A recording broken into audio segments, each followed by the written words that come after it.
It's a little general, as they say. You know, you're covering a lot of different issues.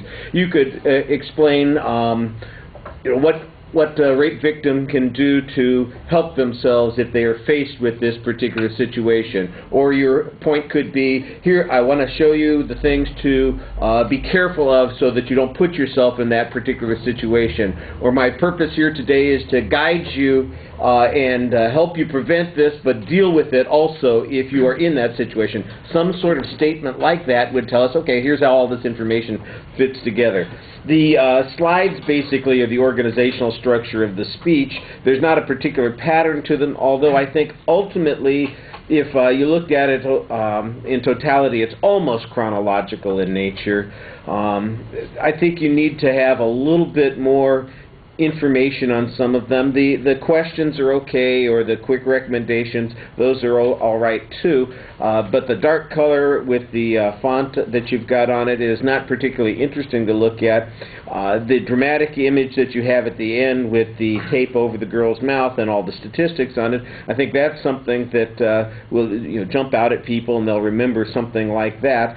I don't think that everything has to be that visceral, but it does need to be something that people can relate to a little bit more, and you don't get as much out of that as you could. It's okay, it helps organize the speech, but it's not adding to our interest in the subject that much, and it only organizes some of the information that you're already talking about.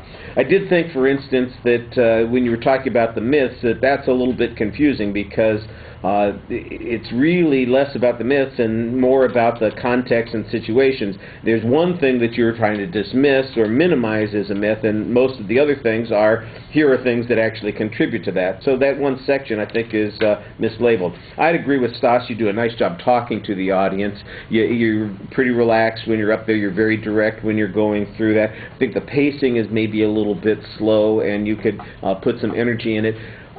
I just think you could develop a little bit more interest in this with some narrative examples.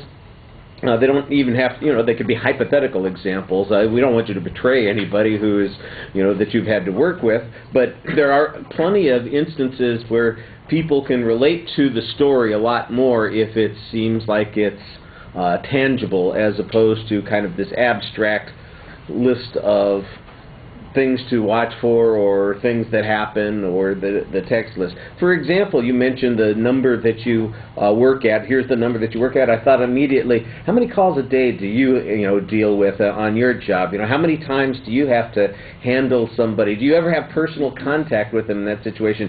And those are the kinds of things I think people would be interested in that don't get into the speech. That's all. All right. Thank you.